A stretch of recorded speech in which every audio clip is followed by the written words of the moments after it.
오늘 제목은 생명의 성령의 법, 생명의 성령의 법이란 제목으로 말씀을 드리겠습니다. 로마서 8장은 복음 중에 복음이라고 말합니다. 그리고 복음의 꽃이라고 말을 하기도 합니다. 그리고 복음의 진수, 복음의 보석이라고 말할 정도로 로마서 8장은 사도 바울의 기록 말씀 중에 굉장한 하나님의 복음의 핵심이 이 안에 담겨 있습니다. 로마서는 16장까지 되어 있죠.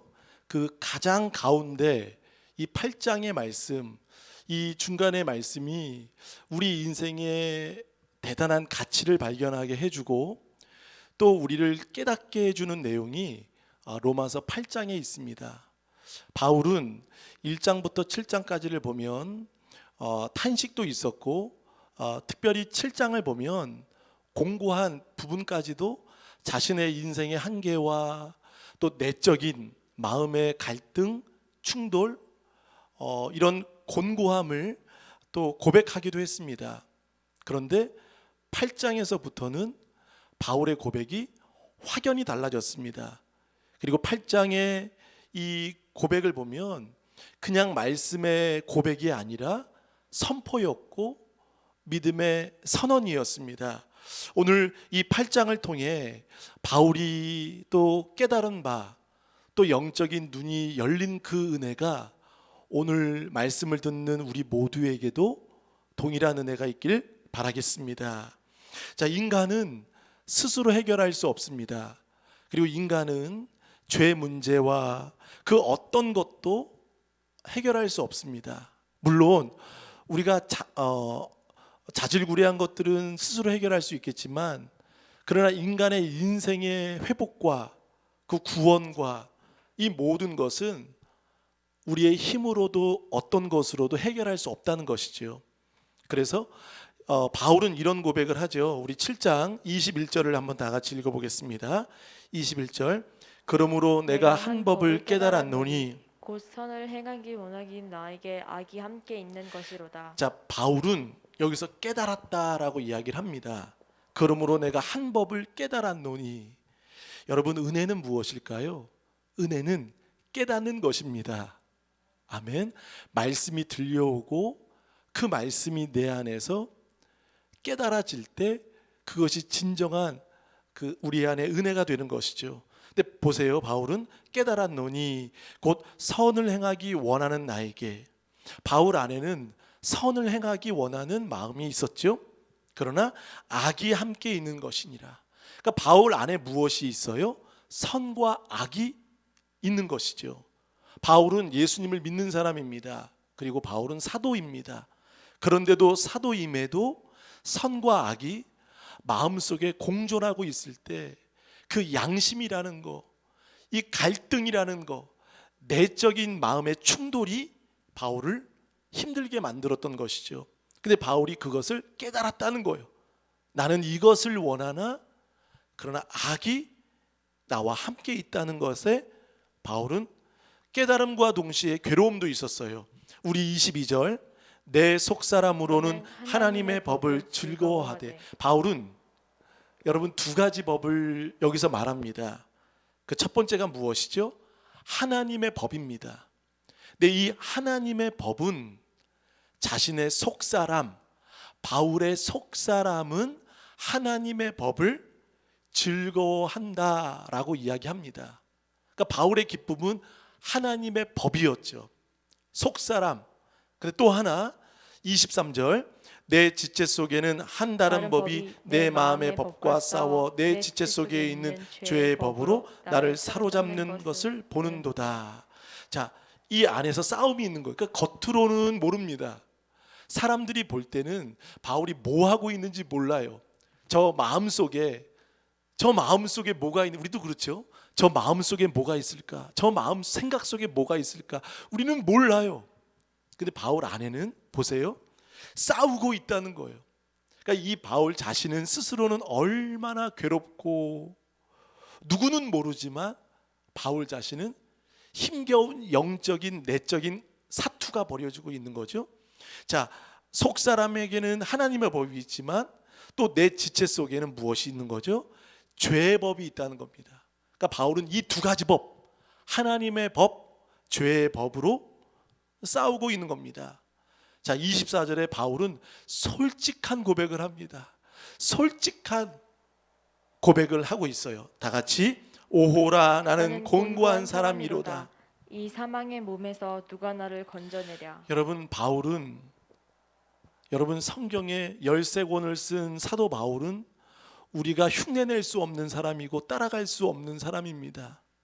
그 누구보다도 여러분 구약하면 누구 또 신약하면 누구라고 우리가 대표적인 사람을 이야기할 수 있죠.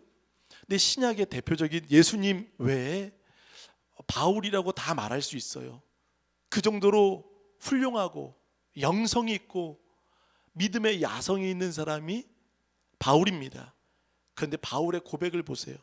오라 나는 곤고한 사람이로다. 여러분 이 말만 들으면 믿음 없는 사람 같아 보이지 않습니까? 공고하다는 거예요. 공고하다, 처량하다, 처참하다, 비참하다. 지금 바울은 시험을 받은 사람처럼 지금 무력한 사람처럼 이런 고백을 하는 거예요. 거기서 그치지 않습니다. 이 사망의 몸에서 여러분 바울의 입에서 사망의 몸을 말합니다. 자신이 지금 어떤 몸이라는 거죠? 사망의 몸에서 누가 나를 건져내랴. 그러니까 지금 탄식하고 있는 거예요. 그것도 바울이 이런 고백을 하고 있습니다. 그러면 지금 바울은요 여전히 사단은 끊임없이 바울을 참소하고 고소하고 고발하고 여전히 죄의 법으로 바울을 괴롭히고 있는 것입니다. 여러분 누군가가 나를 괴롭히기보다 마음 안에서 나를 괴롭히는 것들이 있지 않습니까? 어떤 양심, 어떤 규범, 질서, 우리 안에 이 갈등들이 우리 안에 있는 거죠. 지금 사단은 여전히 바울을 계속 참소하고 있습니다. 너가 사도냐? 너가 바울이냐? 너가 복음 전할 그 자격이나 되냐? 너가 누구냐라고 계속 조롱하고 비난하고 이 죄의 법이 사망의 법이 바울을 지금 너무나 괴롭히고 있어요. 지금 바울은 어떻게 보면 거기에 잡힌 것 같고 빼앗긴 것 같고 사로잡힌 것 같아요. 이런 고백을 하잖아요. 공고하다. 이 사망의 몸 누가 나를 건져낼까? 여러분 여기서 바울이 그쳤다면 거기서 멈췄다면 바울은 어떤 사람일까요? 로마서 8장은 두 가지입니다. 육의 사람이냐 영의 사람이냐입니다. 그럼 바울은요 이 고백에서 멈췄다면 그는 철저히 육의 사람일 겁니다. 근데 바울은 여기서 그치지 않습니다. 우리 7장 25절을 여러분 힘있게 고백해 보겠습니다. 우리 주 예수 그리스도로 말미암아 하나님께 감사하리로다. 그런즉 내 자신이 마음으로는 하나님의 법을 육신으로는 죄의 법을 섬기노라. 아멘. 우리 주 예수 그리스도로 여러분 거기 밑줄을 한번 쳐보세요. 우리 주 예수 그리스도로 말미암아. 그렇습니다. 바울의 해결, 바울의 해답, 바울의 해방 어디에 있어요? 우리 주 예수 그리스도로 말미암아 그분으로 하나님께 감사하겠다는 거예요. 하나님을 높이겠다는 거죠. 그런즉 내 자신이 마음으로는 하나님의 법을 육신으로는 죄의 법. 근데 여전히 이 두 가지 법은 주님 나라 갈 때까지 우리가 죽을 때까지 이 두 가지 법은 싸우고 있습니다. 저만일까요? 여러분도 그렇습니다. 우리 모두도 마찬가지일 겁니다. 그래서 바울은 7장 21절에 이 두 가지 법을 바울은 깨달았다라고 말하면서 이제 8장을 통해 자신의 깨달음을 바울은 열어가고 있습니다. 그게 1절의 말씀이에요. 다 같이 시작. 그러므로 이제 그리스도 예수 안에 있는 자에게는 결코 정죄함이 없나니. 아멘. 여러분 이 1절 말씀이 그냥 우리에게 주시는 보통의 말씀이 아닙니다. 바울이 깨달은 말씀이에요. 그러므로 이제 그리스도 예수 안에 있는 자에게는 여러분 바울이 쓰는 표현을 보세요. 표현은 무엇이죠? 안에, 속에, 안에. 여러분 1절에도 그리스도 예수 안에, 2절에 이는 그리스도 예수 안에. 여러분 내가 누구 안에 있느냐가 중요합니다. 삶의 질은 안에 있느냐 밖에 있느냐로 판가름이 납니다. 결정이 달라집니다. 바울은 1절을 통해 깨달았습니다. 이제 그리스도 예수 안에 있는 자는, 속에 있는 자는 결코, 여러분 이것보다 분명한 번역은 없습니다. 결코 정죄함이 없다는 겁니다. 이것을 바울은 지금 깨달았다는 것이죠. 결코 정죄함이 없다. 그러면서 바울은 그 이유를 2절에 밝히고 있죠. 우리 2절입니다. 이는 그리스도 예수 안에 있는 생명의 법이 죄와 사망의 법에서 너를 해방하였습니다. 아멘. 이는 그리스도 예수 안에 있는 무슨 법이죠? 생명의 성령의 법. 오늘 제목이에요. 생명의 성령의 법이 죄와 사망의 법에서 너를 해방하였음이니라. 여러분 생명의 성령의 법은 무엇이죠? 살리는 법입니다. 그리고 죄와 사망의 법은 세상의 법입니다. 사단의 법입니다. 이것이 계속 우리를 누르고 힘들게 만듭니다. 그러나 성도는, 그리고 바울은 어떤 정죄도 받지 않는다라는 거예요. 여러분 1절에 보면 정죄함이 없다라는 말은 무엇일까요? 정죄는 심판입니다. 심판, 카타크리마. 카타크리마라는 말은 그 법적 용어입니다. 우리 판사가 마지막 검사와 변호사의 이야기를 다 듣고 나서 마지막 판결을 내리죠. 땅 내리죠. 이게 카타크리마예요. 그리고 하는 말이 무엇일까요? 유죄입니다. 이 정죄라는 말은 유죄라는 선언이고 판결을 받는 것입니다. 근데 오늘 바울은 보세요. 유죄라는 선언을 지금 뒤집어 엎는 거예요. 누가요? 오호라, 나는 사람의 힘과 사람의 능으로가 되지 않습니다. 그 판결을 뒤집으신 분, 그 판결을 이제 유죄에서 무죄로 만들어 주신 분, 결코 정죄함이 없도록 만드신 분이 누구이신지를 바울은 선포하고 있다는 것입니다. 누구이시죠? 예수 그리스도이십니다. 여러분 우리에게 무엇이 없다는 거죠? 정죄함이 없다는 거예요. 여러분 이것을 믿으십니까? 믿는 사람에겐 진정한 자유함이 있어. 2절에 보세요. 생명의 법이 죄와 사망의 법에서 너를 해방하였다는 거예요. 여러분 해방, 자유, 누림, 이것을 우리에게 주셨다는 겁니다. 눌리지 않습니다. 억압되지 않습니다. 불편하지 않습니다. 부담이 되지 않습니다. 어떤 것도 우리를 얽매이지 않습니다. 오히려 해방이라는 노래를 우리는 주님 앞에 올려드릴 수가 있어요. 그래서 오늘 핵심 구절이 두 가지입니다. 결코 정죄함이 없을 것이고, 두 번째, 성령의 법, 생명의 성령의 법이 나를, 그 성경의 다른 사본들을 보면 너를 해방하였다라고 말하지만 나를 해방하였다라고 바꿀 수 있습니다. 우리 그렇게 한번 바꿔보실까요? 시작. 나를 해방하였음이라. 아멘. 이거예요. 자, 정죄함이 없고 또 우리에게 무엇을 주셨던 거죠? 해방을 주셨다는 거예요. 그러니까 성도는 이 두 가지의 은혜가 있는 겁니다. 아멘이십니까? 정죄함이 없는 거예요. 그리고 정죄 받을 필요도 없고 정죄할 이유도 없다는 거예요. 왜냐하면 2000년 전 예수 그리스도의 십자가로 말미암아 원죄, 여러분 원죄가 무엇이죠?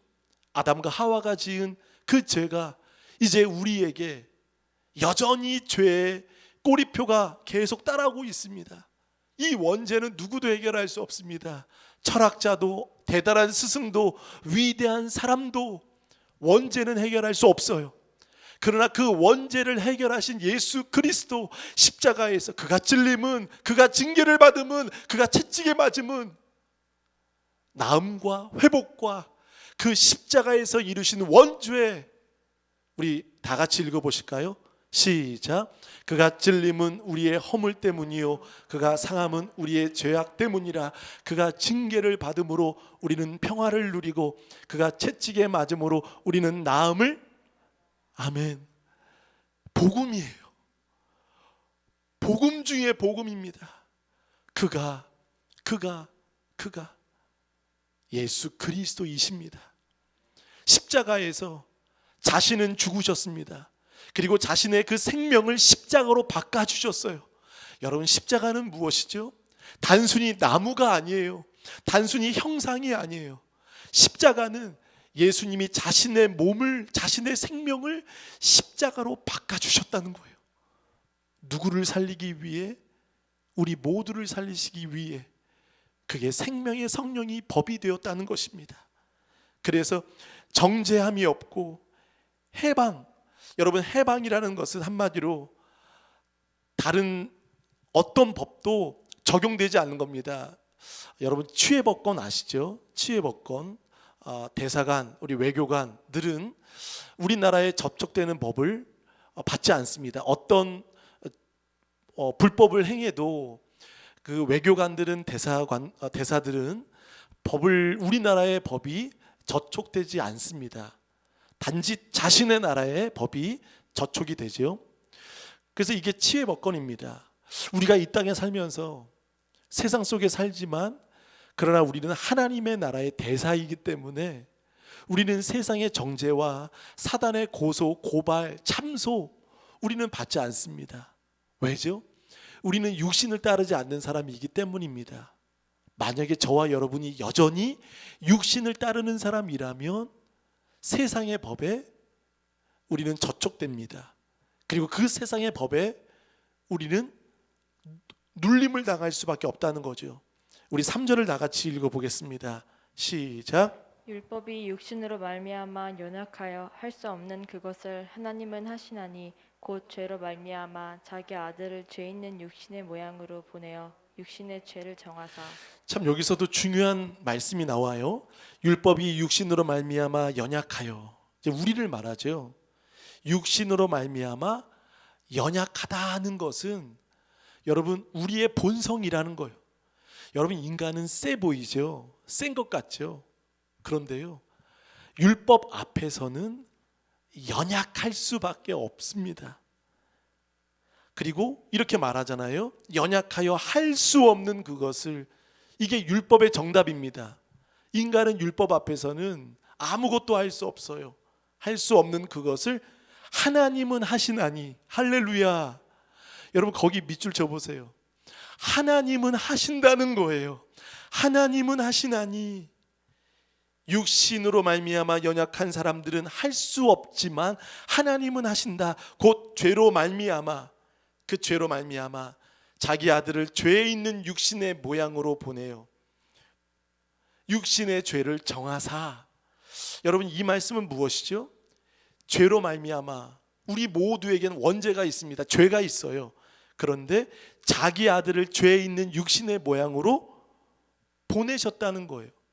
그럼 여러분, 이것은 우리를 대신해 우리를 위해 친히 예수님이 우리의 모습과 모양으로 철저히 대신 죽으셨다는 것입니다.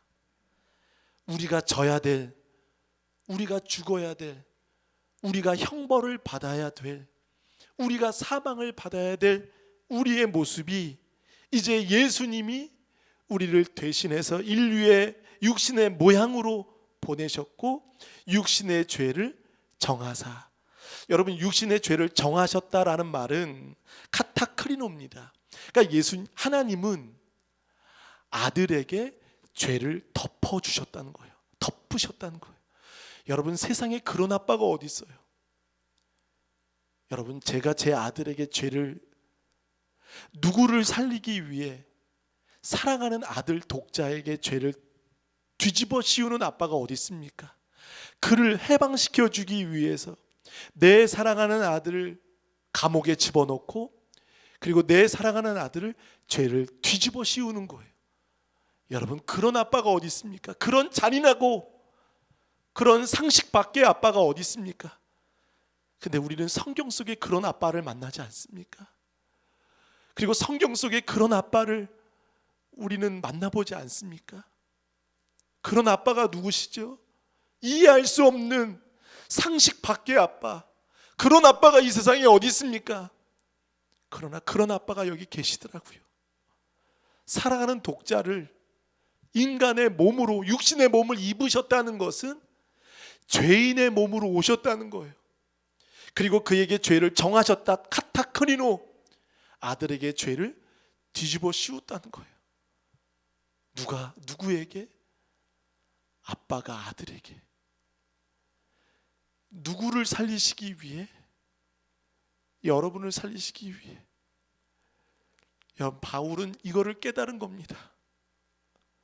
나를 구원하시기 위해. 웬 은혜인가? 내가 누구이간데 나 같은 거를 살리시기 위해 하나님 아버지께서 자신의 독자 예수 그리스도 육신의 모양을 입으시고 모양으로 보내어 육신의 죄를 정하사 아들에게 죄를 뒤집어 씌우시는 아버지가, 여러분 우리 인류 가운데 있으십니까? 내 아들이 죄를 졌습니다. 내 아들이 사형수입니다. 내 아들이 죄를 졌습니다라는 부모가 누가 있겠습니까? 근데 성경에 보니까 있네요. 있어요. 그분이 여러분의 아버지이십니다. 바울은 이것을 깨달은 겁니다. 그래서 십자가가 달리 보이는 거예요. 아버지의 사랑이 달리 보이는 거예요. 여러분 로마서 1장부터 7장까지는 종에 대한 내용들이 참 많이 나오죠. 죄의 종. 6장에는 더더욱 종에 대한 내용이 많이 나옵니다. 근데 8장부터는 확연히 달라져요. 우리 읽어보실까요? 14절, 8장 14절 시작. 무릇 하나님의 영으로 인도함을 받는 사람은 곧 하나님의 아들이라. 15절. 너희는 다시 무서워하는 종의 영을 받지 아니하고 양자의 영을 받았으므로 우리가 아빠 아버지라고 부르짖느니라. 여러분 하나님의 아들이라. 15절. 양자의 영을 받았으므로 우리가 아빠 아버지라 부르짖느니라. 십자가가 없었으면 우리는 여전히 죄의 종이고, 십자가가 없었으면 우리는 종의 관계로 살아갈 수밖에 없겠죠. 그러나 십자가가 우리를 관계를 바꿔놓았습니다. 여러분 십자가는 무엇이죠? 관계를 바꿔놓은, 육의 사람에서 영의 사람으로, 종의 사람에서 아들로 바꿔놓으셨어요. 또 16절 보세요. 성령이 친히 우리의 영과 더불어 우리가 하나님의 자녀인 것을 증언하시나니. 14절 아들, 15절 양자, 16절 자녀, 17절 자녀, 17절 상속자. 자녀이면 누구이죠? 상속자라는 거예요. 여러분 우리가 자격이 있어서가 아니라 하나님의 사랑 때문에 여러분은 아들이요, 양자요, 자녀요, 상속자가 되었습니다. 여러분 이보다 은혜가 있습니까? 그래서 로마서는 가장 복음 중에 복음이 로마서 8장이라는 거예요. 결코 정죄함이 없고, 그 정죄함이 없다는 것은 그분의 죽으심으로 말미암아 생명의 성령의 법이 나를 해방시켜 주셨다는 거예요. 여러분 평안이 없으십니까? 기쁨이 없으십니까? 하나님의 은혜가 없으십니까? 1절과 2절을 믿음으로 선포하시길 바라겠습니다. 우리 4절을 한번 다 같이 읽어보겠습니다. 시작. 행하는 우리에게 율법의 요구가 이루어지게 하려 하심이니라. 여기서도 복음의 은혜가 나오죠. 육신을 따르지 않고 그 영을 따라. 여러분 두 가지를 따를 수밖에 없다는 거죠. 우리 인생은 두 가지를 따릅니다. 세 가지도 아니에요. 두 가지예요. 육신을 따르지 않고 그 영을 따라 행하는 우리에게 율법의 요구가 이루어지게 하려 하심이라. 여러분 율법의 요구에 밑줄 쳐봅니다. 여러분 한번 저를 보세요. 율법의 요구는 뭘까요? 율법의 요구가 이루어지는, 율법의 요구는 로마서 6장 23절입니다. 우리 다 같이 읽어보십니다. 6장 23절. 죄의 삭은 사망이요 하나님의 은사는 그리스도 예수 우리 주 안에 있는 영생이니라. 자, 죄의 삭은, 여러분 율법의 요구는 무엇이죠? 죄값입니다. 죄값. 그러면 우리는 항상 율법 앞에 있을 때 죄값을 율법은 묻습니다. 그 죄값은 결국 뭐예요? 사망이라는 거예요. 그러니까 여러분, 우리가 육신을 따르면, 내가 육신을 따르면 죄값을 치러야 합니다. 그것은 사망밖에 없어요. 죽음밖에 없어요. 근데 영을 따라 행하는 우리에게 율법의 요구가 어떻게 됐다고요? 이루어졌다는 거예요. 할렐루야. 여러분, 우리가 영을 따르면, 여러분 여기 로마서에 영이라는 단어가 8장에는 21번이 나옵니다. 이 영을 성령으로 바꾸셔도 돼요. 성령.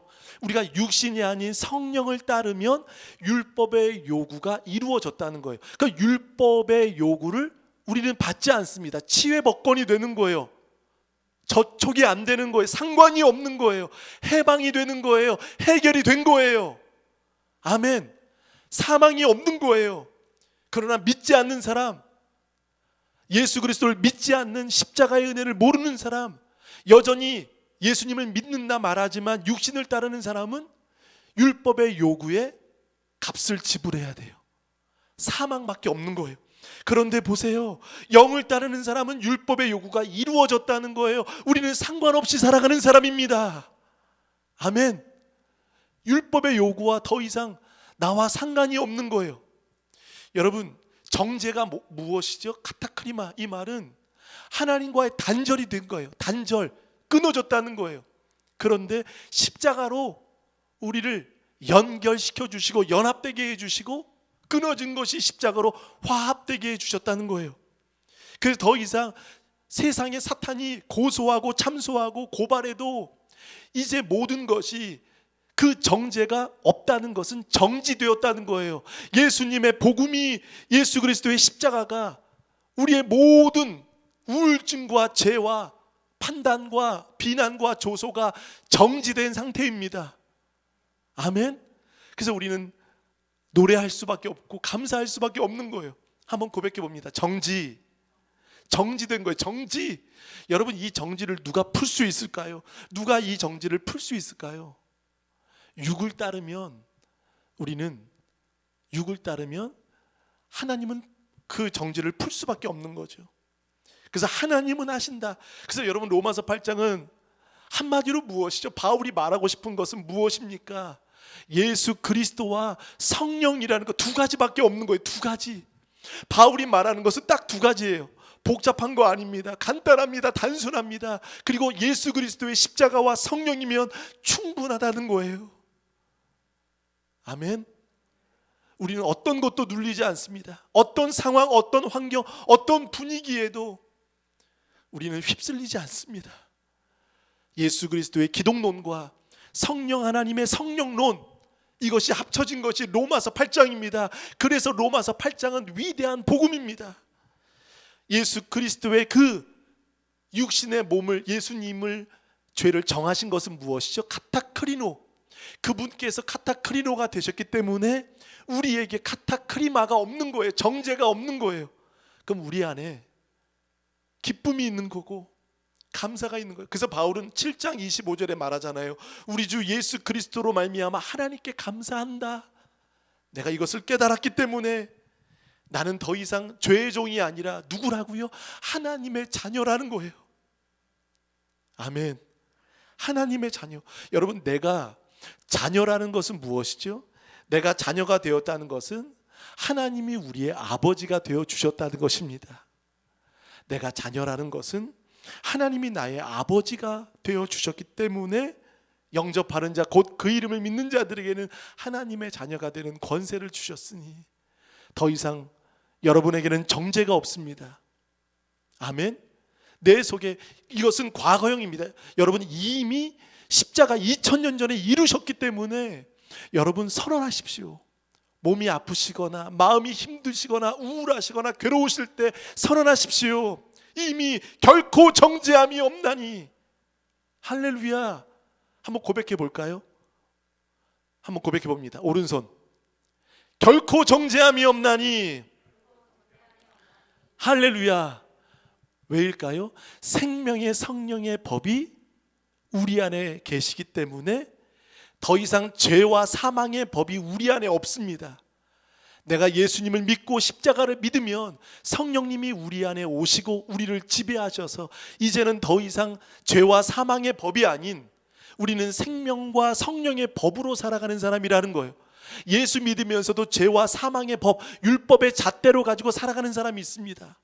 기쁨이 없습니다. 평안이 없습니다. 평안을 여전히 쫓아가고 있습니다. 그러나 우리는 어떠하든지 생명의 성령의 법이 있기 때문에 우리는 기뻐할 수밖에 없다는 거예요. 우리 5절을 다 같이 읽어보겠습니다. 5절과 7절은 생각입니다. 5절 시작. 육신을 따르는 자는 육신의 일을, 영을 따르는 자는 영의 일을 생각하나니 나의 생각은 생명과 평안이니라. 자, 거기까지요. 육신을 따르는 자는 육신의 일을, 영을 따르는 자는 영의 일을 생각하나니. 여러분, 생각입니다. 5절에서 7절까지는 생각에 대해서 말합니다.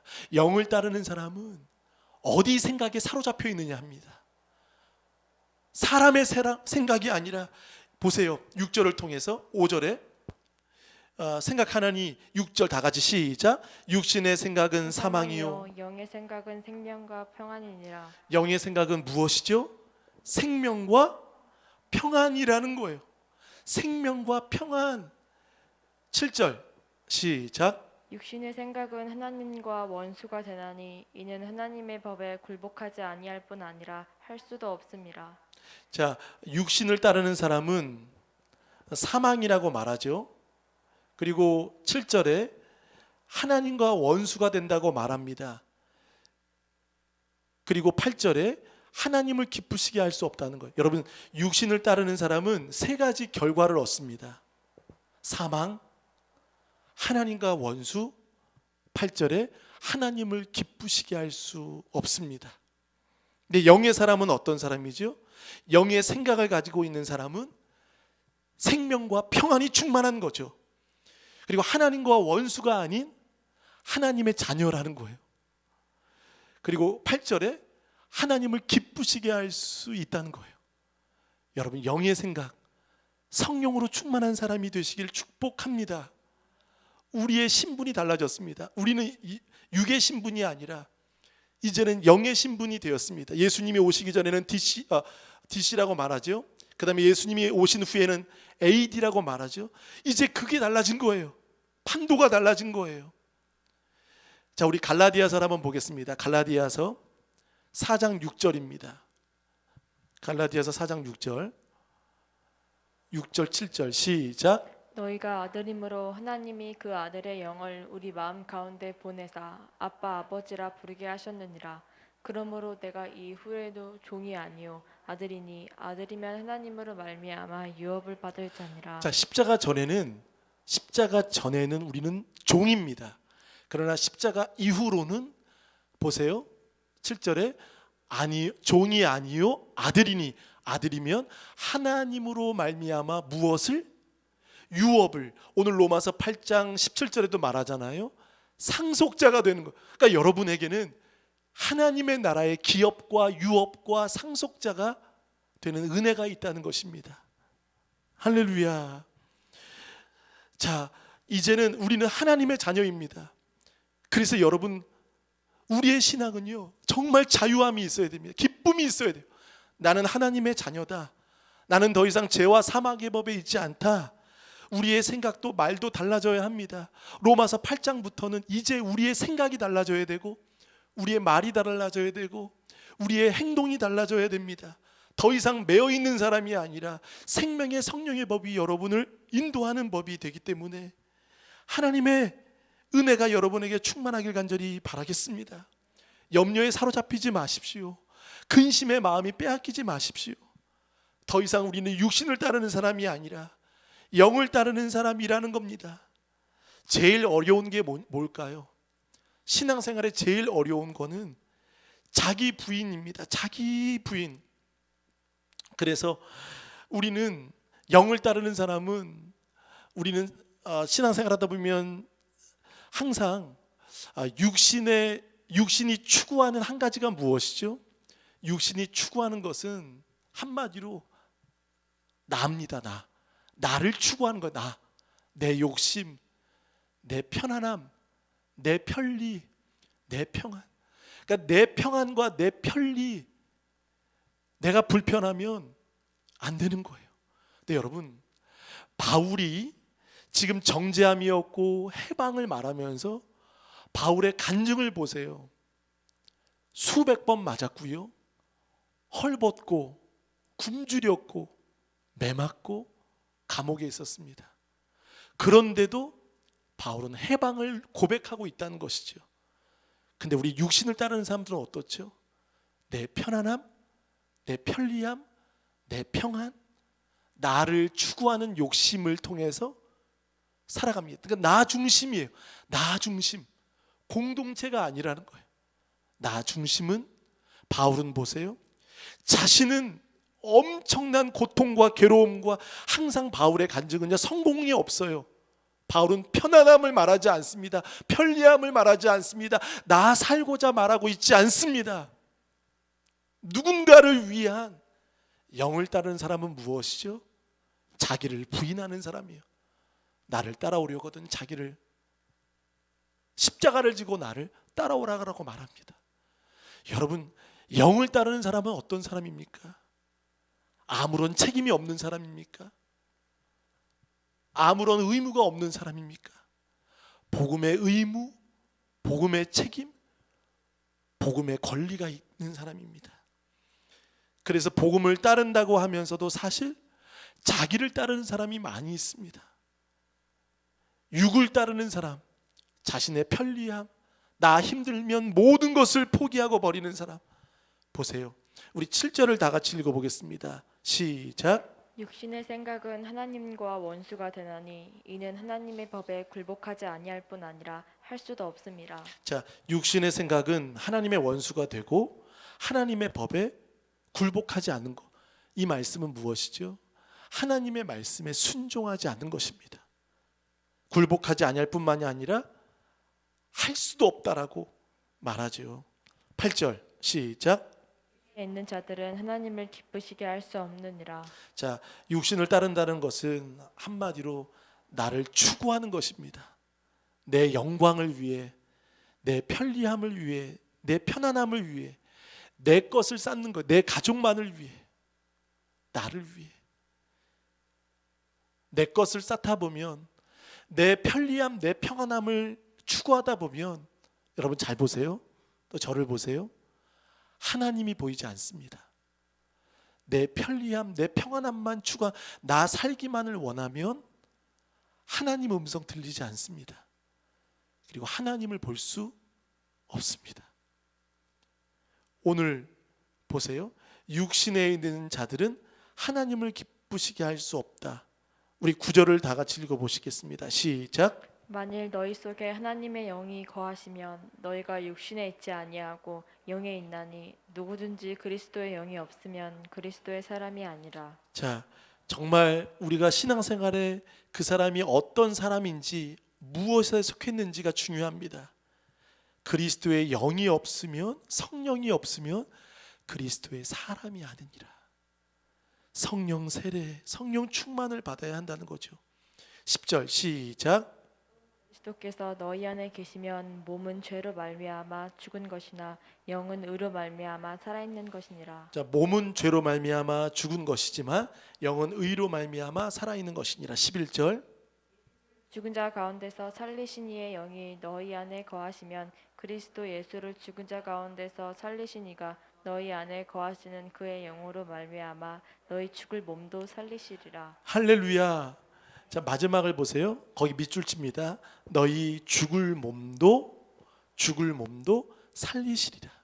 생명과 성령의 법은 무엇이라고요? 살리는 영이십니다. 살리는 분이십니다. 어떤 상황도요, 하나님은 우리를 살리십니다.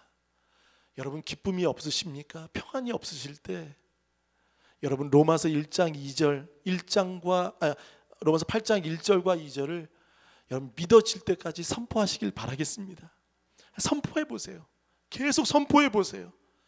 아플 때도 선포해 보시고, 약을 먹으면서도 선포해 보시고, 비가 온다고 마음이 꿀꿀해도 선포해 보시고, 마음이 힘들고 눌려도, 외로워도, 지쳐도, 고독해도, 우울감이 와도, 상황과 분위기, 여러분 성도는요 느낌과 감정으로 사는 사람이 아닙니다. 성도는 성령으로 사는 사람입니다. 아멘. 결코 느낌이 아니에요. 감정이 아니에요. 성도는, 하나님의 사람은 성령으로 사는 사람이에요. 그래서 바울은 말하잖아요. 두 가지를 말하잖아요. 육신을 따르지 말고, 육신을 생각하지 말고 영을 따르라. 영을 생각하라.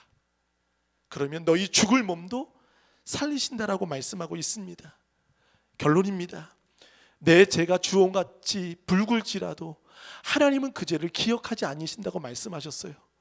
요한복음 8장 10절과 11절에 보니까 현장에서 간음한 그 여인이 돌에 맞아 죽을 상황이 되었습니다. 그때 예수님이 그 여인에게 물어보십니다. 너를 고발하는 사람이 어디 있느냐? 너를 정죄하는 사람이 어디 있느냐? 여인이 말합니다.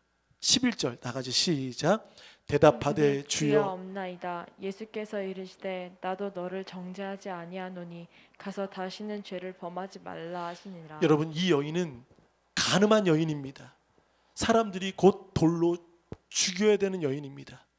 근데 예수님이 어떤 말씀하세요? 10절에 너를 고발한 사람이 어디 있느냐? 너를 정죄한 사람이 어디 있느냐? 여인이 말합니다. 주여, 따라합니다. 주여 없나이다. 왜 없을까요? 그 자리에 예수님이 계셨기 때문 아닐까요? 주여 없나이다. 얼마나 많은 사람들이 이 여인을 고발했고 정죄했고 고소했고 지적했습니까? 근데 예수님이 그 사람들이 있느냐? 여인이 말합니다. 주여 없습니다. 그러면서 예수님이 덧붙여 말씀하시죠. 예수께서 이르시되 나도 너를 정죄하지 아니하노라. 할렐루야. 다시 가서는 죄를 범하지 말라. 여러분 자유하시길 바라겠습니다. 어떤 어려움과 마음의 힘듦이 있을 때 주님이 여러분을 위로하시고 주님이 십자가로 말미암아 여러분을 해방해 주셨습니다. 이 시간 다 같이 우리 한 목소리로 사망의 법에서 결코 벗어날 수 없는 우리를 해방해 주신 그 십자가의 은혜를 우리 다 같이 한 목소리로 기도하겠습니다.